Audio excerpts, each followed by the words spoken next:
We're speaking with Lisa Maxwell, who's the author of Sweet Unrest, a young adult paranormal novel out now from Flux. So, Lisa, this is a story that sounds just chock full of atmosphere and mystery. It's set in New Orleans, and there's voodoo and mysticism and murder. We have Lucy, whose dreams are dark and uncanny. They show her places and people she feels she knows. And then she meets a boy when her parents move her to New Orleans, Alex, who is similarly uncanny. So tell us a little bit about that. Tell us what's going on. So Lucy has had these really kind of strange, dark dreams of drowning since she can remember, and they've just plagued her. And when her family kind of up and moves her to the south for a job opportunity, and when she gets there, the dreams start changing.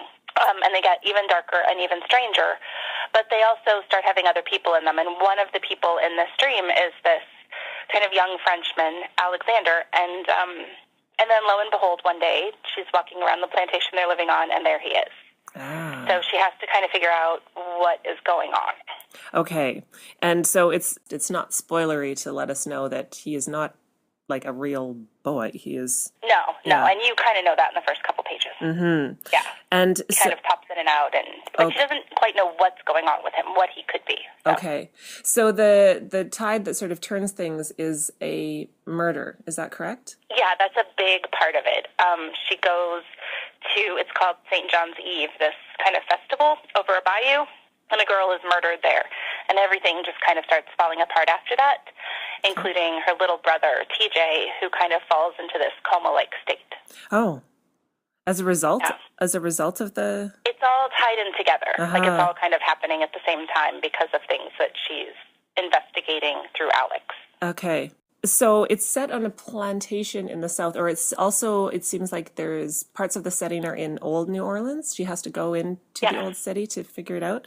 So tell me a little bit about that setting. Did you have to make a special trip under the guise of research, or do you know that city well? No. When I decided to write this, I had never been to New Orleans. I was living in Alabama at the time, which is nothing like New Orleans.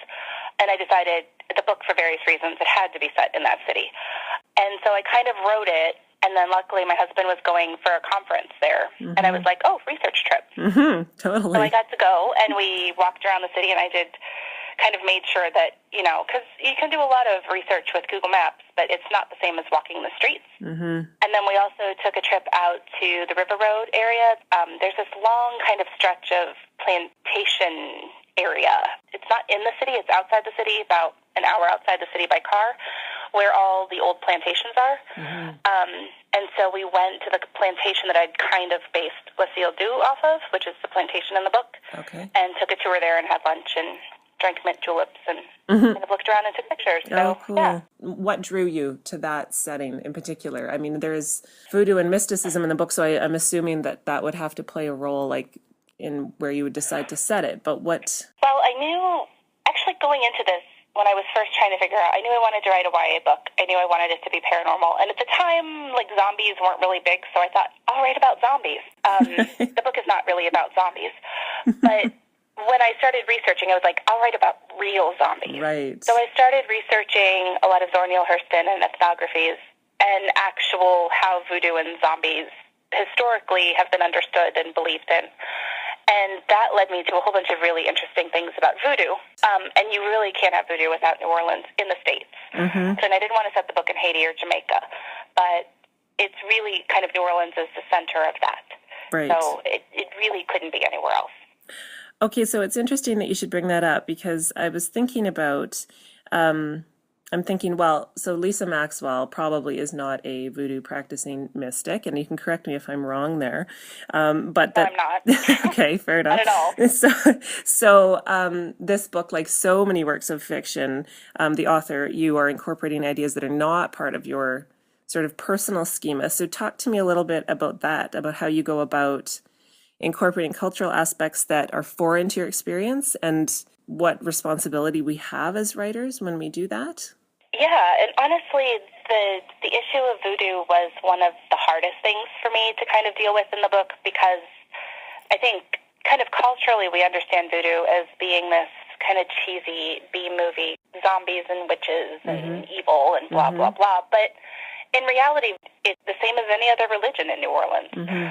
When you look kind of behind the stupid touristy fortune tellers. Mm-hmm. So I wanted to kind of deal with that in a way that didn't kind of caricature it. But at the same time, like, real voodoo isn't that interesting.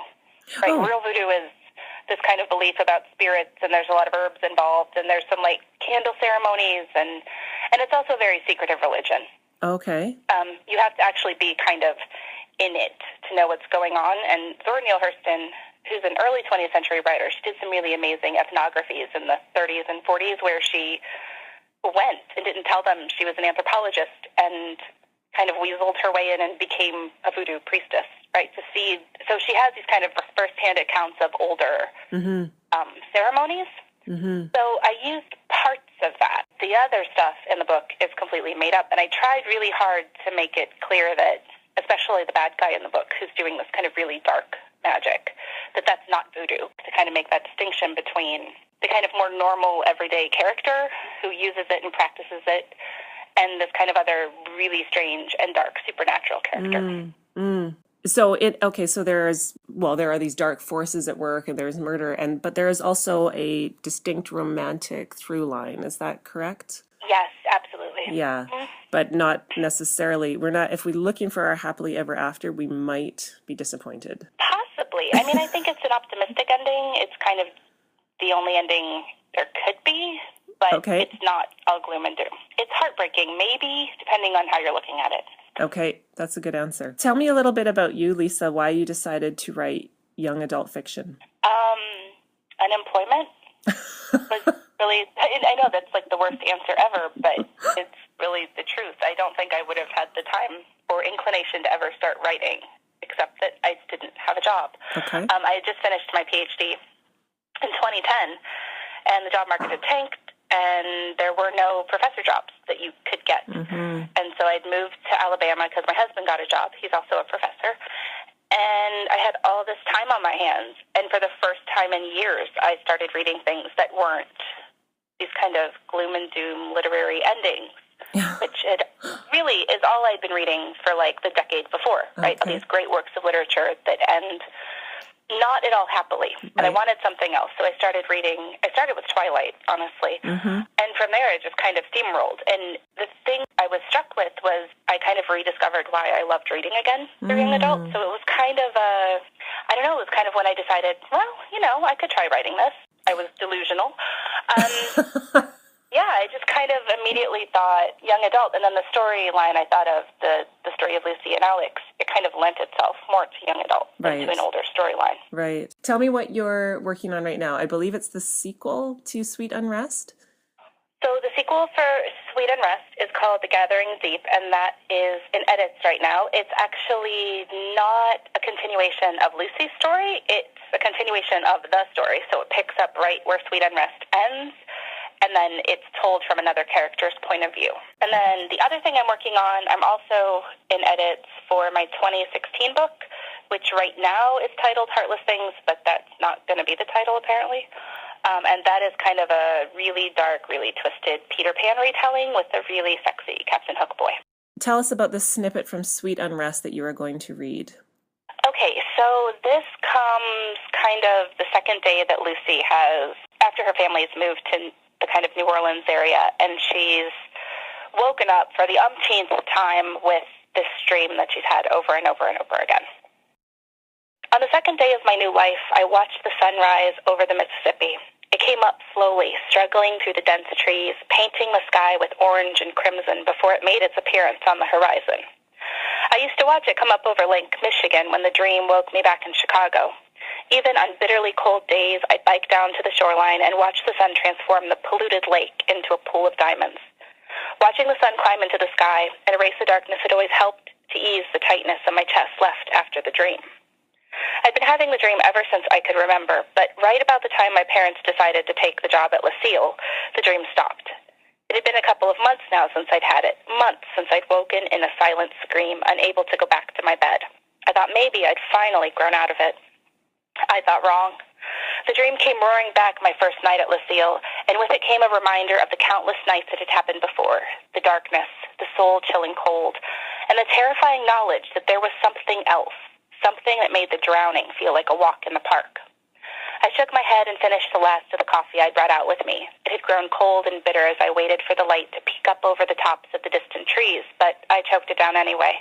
I was running on only a few hours of sleep and needed every bit of caffeine it provided. From where I was sitting on the grassy levee, I could see miles of fields on the distant bank gradually emerge from the shadows of night. The rising sun glinted off the river, but it didn't transform it. As the sky lit up, the water remained a muddy brown, and the tightness I'd been fighting remained solidly lodged in my chest. Suddenly, I was angry, livid.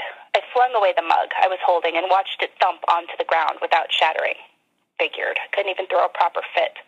My camera was sitting next to me, and I picked it up, the familiar weight in my hands calming me as nothing else could. I'm not sure what drew me to photography, but I've loved taking pictures since I can remember. When I was little, before digital cameras were as cheap as they are now, my parents would buy me those disposable cameras to play with. They weren't much more than a piece of plastic wrapped in cardboard, but I liked the way the viewfinder narrowed the world down into a neat little square. It became like a game for me to find the perfect combination of things to put inside that square, the right arrangement that could encapsulate a story.